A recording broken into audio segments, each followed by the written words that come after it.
Abatuura bahaye enshonga zaabo mu rukiiko rwatebeekanisiibwa ab'ebyokwerinda omu Albertine South Region rwaba rwebembirwe Deputy RPC Titus Byaruhanga. Orukiiko oru rwakorerwa hari Kaiso Tonya Landing Site. Kyamanywa Alfred mukuru w'entebe y'okubanza habw'ekyaro kya Kaiso yagira ngu abakozi b'ekitongole kya Uganda Wildlife Authority nibarenga omwanya ogu bakuumiramu ebinyamaishwa bagyenda bateganisa abatuura ab'okutuura omu kyanga ekyo ekiri haihi n'omwanya ogu bakurindiramu enyamaishwa. Nagira ngu baine amasiko mingi ngu harabeho orukiiko ahagati ya Uganda Wildlife Authority hamwe ab'ebyokwerinda ba Albertine South Region tarabeho garuka kutahirira abatuura. Nerabye kuba abantu mu kicweka ky'ekikini kya Kaiso Tonya nebakwata nebasiba nebateera ebitali mu mateeka kandi itwe tule mu Kaiso communal land. Omu rukiiko oru abatuura bajunaana abasirikare ba Uganda Wildlife Authority ab'okubiihaho sente nyamwingi baheza kubasiba. Patrick Tumusiime kansala w'omuruka gwa Mbegu hamwe n'abatuura abandi nibajunaana abasirikare ba Uganda Wildlife Authority ab'okubazibira kukoresa itaka lyabo.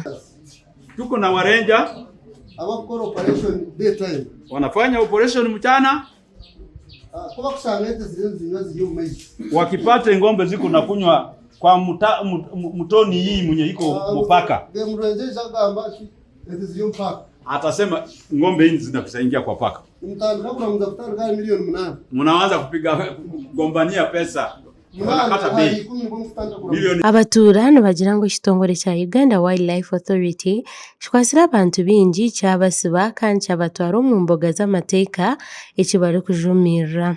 Nibongera bagira ngu ebihingwa byabo bisiisirwe abakozi ba Uganda Wildlife Authority ekireetire abahingi bafeerwa. Tuko na eneo ya Kaboya na community ya Kaiso na eneo ya wananchi Kaiso. Hati habwachi kandi owakaboya game reserve nejana asambo museje wali mu community ya Kaiso.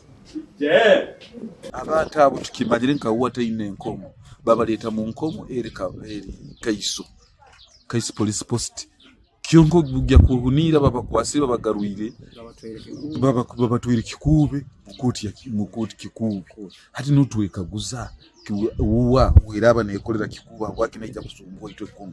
Nibashaba ekitongole kya Uganda Wildlife Authority kuhindura abakozi baabo bakabateeka Kaboya Game Reserve. Hakuba naitumanya tutumanyire wani ya musindikira ijakole ebintu ebyo tutukumanya bakwenda kutubinga mu itaka lina amagezi tutukumanya nikyo kuri abantu nibakosegera ibara lya uwa nabwe kiwera ya nemanya esemezemu obe tuhindura omusaijo ogwo etwa abantu abatukwatagana nabo. Titus Byaruhanga Deputy RPC Albertine South Region yajumirira omuze gw'okutahirira abatuura kandi okushaba Uganda Wildlife Authority kurekeraho kuteganisa abatuura. Never seen a project succeed.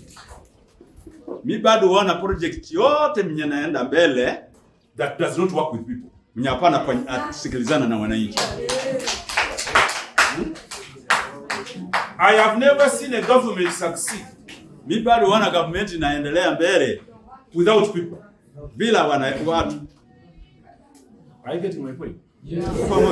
That means the key to success is working together with what? Yarabura ekitongole kya Uganda Wildlife Authority okusiba abantu kandi obwe batagambiireho poliisi. Nikwo kushaba abatuura okurekeraho okutahirira omwanya ogu bakurindiramu ebinyamaishwa obwe barikuhingamu kandi bakurisamu ente zaabo bakugira ngu basheme kuba nibatuura gye hamwe n'aba Uganda Wildlife Authority. There should be no independent operations without involvement anywhere with police because you do not have any arms of prosecution